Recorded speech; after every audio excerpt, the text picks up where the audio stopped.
चंद्रयान-3 के एल्गोरिदम ने आखिरी मौके पर दिखाया कमाल।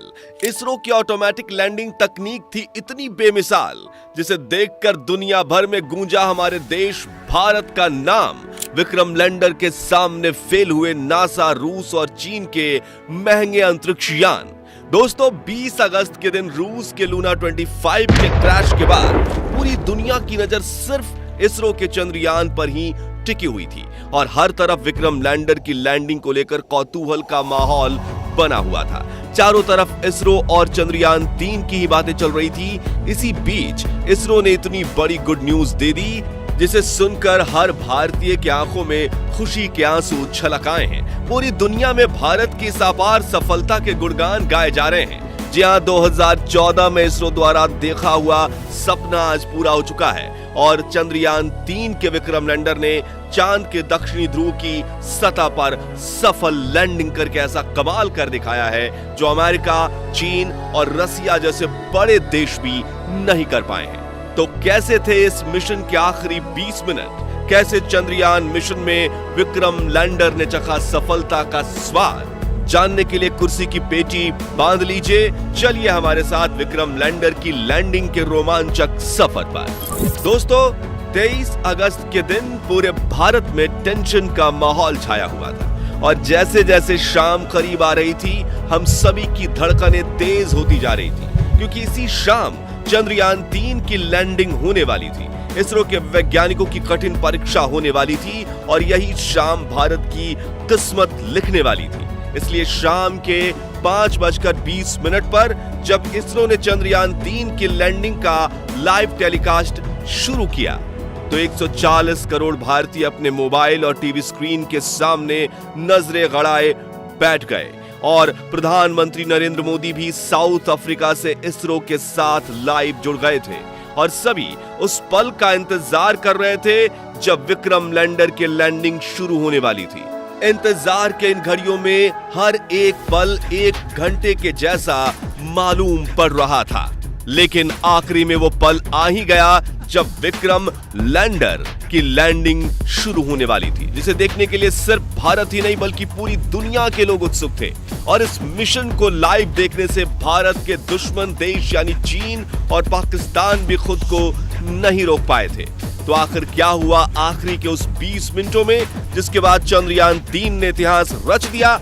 जानने के लिए चलिए चलते हैं विक्रम के साथ मून लैंडिंग के इस रोमांचक सफर पर। तो शाम के करीब 5:44 पर चंद्रयान-3 अपनी कक्षा में लैंडिंग की तैयारी करते हुए 6048 किलोमीटर प्रति घंटे की रफ्तार से दहाड़ते हुए आगे बढ़ रहा था। तभी इसरो के मिशन ऑपरेशन कॉम्प्लेक्स में बैठे चीफ एस सोमनाथ ने आखिरी बटन दबाया और इसके ALS यानी ऑटोमेटिक लैंडिंग सीक्वेंसेस को एक्टिवेट कर दिया। यानी कि अब विक्रम लैंडर अपने आप खुद को कंट्रोल करने वाला था और इसरो के वैज्ञानिक बैठकर बस इस खूबसूरत नजारे को निहारने वाले थे। तो इस कमांड के बाद विक्रम लैंडर ने तुरंत अपना कमाल दिखाना शुरू किया और अपनी ऑर्बिट छोड़ते हुए चांद की तरफ बढ़ने के पहले चरण की ओर निकल पड़ा। Rough breaking phase. दोस्तों, लैंडिंग के इस पहले पड़ाव में विक्रम लैंडर ने 30 किलोमीटर की ऊंचाई से चांद की सतह की तरफ बढ़ना शुरू किया और धीरे धीरे गोल चक्कर लगाते हुए ये नीचे उतरने लगा।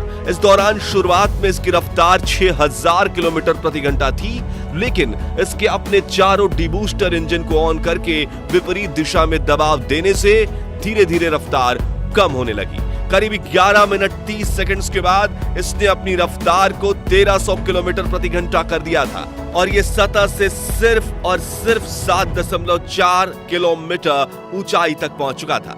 इसके साथ रफ ब्रेकिंग फेज का अंत हुआ। Altitude hold phase.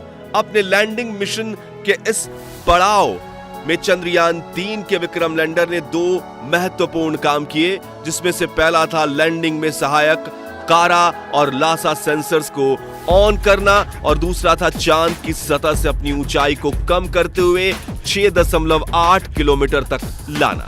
ये दोनों काम करने में इसे महज 10 सेकंड्स का समय लगा। Fine braking phase. दोस्तों, लैंडिंग का ये तीसरा पड़ाव चंद्रयान-3 की सफलता के लिए बेहद महत्वपूर्ण था, क्योंकि इसी चरण में पिछली बार चंद्रयान 2 का विक्रम लैंडर डगमगाया था और चांद की सतह पर गिरकर तबाह हो चुका था। ऐसे में इसरो के इस मिशन ऑपरेशन कॉम्प्लेक्स में कौतूहल का माहौल बना हुआ था और मन में चल रही दुविधा के साथ अगले 3 मिनट निकालना वैज्ञानिकों के लिए काफी कठिन था। इसलिए लाइव टेलीकास्ट में भी सन्नाटा छाया हुआ था। लेकिन आपको यह जानकर खुशी होगी कि चंद्रयान 3 ने इस पड़ाव को चुटकियों में पार किया। जी हां, इस पड़ाव में चंद्रयान 3 के विक्रम लैंडर ने न सिर्फ अपनी पोजीशन को हॉरिजॉन्टल से वर्टिकल किया, बल्कि ऊंचाई को भी 6.7 किलोमीटर से 800 मीटर तक कर दिया। और इस पड़ाव के अंत में विक्रम लैंडर की वेलोसिटी यानी रफ्तार 0 हो चुकी थी, मानो ऐसे कि वो चांद की सतह के ऊपर बाहुबली की तरह सीना ताने स्थिर खड़ा हो। इस तरह 3 मिनट में फाइन ब्रेकिंग फेज पूरा हुआ और अगले 20 से 22 सेकंड्स इसी स्थिति में खड़े रहने के बाद इसने चांद की तरफ जाने के लिए अपना आखिरी पड़ाव में एंट्री ले ली, वर्टिकल डिसेंट। 800 मीटर की ऊंचाई पर शुरू हुआ यह पड़ाव अब चांद की सतह को छूकर विजय पाने पर पूरा होने वाला था, जिसके लिए पूरे भारत में उत्सुकता का माहौल बना हुआ था। हर तरफ चंद्रयान 3 की सफलता के लिए प्रार्थना की जा रही थी। मिशन के इसी चरण में विक्रम लैंडर धीरे धीरे आगे बढ़ते हुए सतह से 150 मीटर की ऊंचाई पर पहुंचा और इसने अपने 4 में से 2 इंजन बंद कर दिए।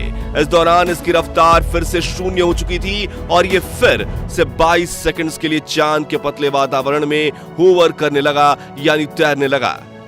इसी बीच इसके अंदर लगे 11 कैमरास और 9 सेंसर्स लैंडिंग के लिए सही स्पॉट ढूंढ रहे थे। और आपको यह जानकर हैरानी होगी कि चंद्रयान 3 के ऑटोमेटिक लैंडिंग सीक्वेंसेस एल्गोरिथम और इसके सभी उपकरण ने साथ मिलकर रियल टाइम डेटा स्टडी करके सिर्फ 20 सेकंड्स में निर्णय ले लिया। और अगले 20 सेकंड्स में जैसे ही हमने पलकें झपकाई तो विक्रम लैंडर चंद्रमा की सतह पर सीना ताने खड़ा था। इस ऐतिहासिक जीत से, जिससे पूरा भारत तालियों की गड़गड़ाहट से गूंज उठा और हर तरफ उमंग और उल्लास का माहौल बनने लगा, लोग एक दूसरे को बधाइयां देने लगे। भारत के दुश्मन भी इसरो की इस अपार सफलता को देखकर जलकर राख हो गए। दोस्तों, चंद्रयान 3 की ये जीत भारत के लिए इतनी ऐतिहासिक इसलिए थी क्योंकि इस मिशन के साथ भारत ने वो कर दिखाया जो पूरी दुनिया का कोई देश नहीं कर पाया। जहां विक्रम लैंडर ने चांद के उस दक्षिणी ध्रुव पर लैंडिंग कर ली जहां जाने की हिम्मत नासा, रूस और चीन भी नहीं कर पाया।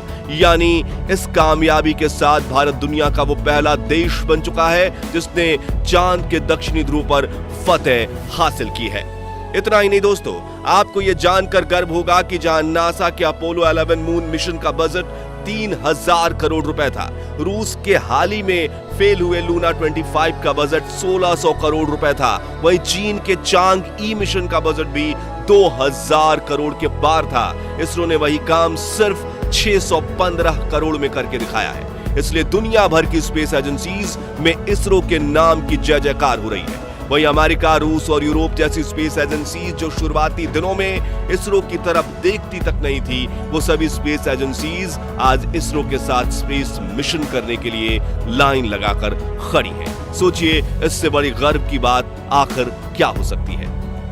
साथियों, चंद्रयान 3 मिशन की सफलता को देखकर साउथ अफ्रीका में बैठे प्राइम मिनिस्टर नरेंद्र मोदी भी खुशी से गदगद हो गए थे और उन्होंने अपने भाषण में इसरो के वैज्ञानिकों की जमकर प्रशंसा भी की। साथ ही उन्होंने इसरो के वैज्ञानिकों को बधाई देते हुए कहा कि आज के दिन हर भारतीय अपने घर में उत्सव मना रहा है क्योंकि भारत अब चंद्रमा पर है। दोस्तों, अगर आपको चंद्रयान 3 का ये रोमांचक सफर पसंद आया और आपको भी इसरो पर गर्व है तो कमेंट में आप लिखिए आई लव इसरो, जरूर ये लिख डालिए। और अगर आप शुरुआत से चंद्रयान 3 मिशन को सपोर्ट करते हैं तो इस वीडियो को लाइक और शेयर जरूर कीजिए। साथ ही चंद्रयान 3 मिशन से जुड़े लेटेस्ट अपडेट्स के लिए हमारे चैनल को सब्सक्राइब करके पास वाली घंटी जरूर बजा दीजिए। धन्यवाद। जय हिंद, जय भारत।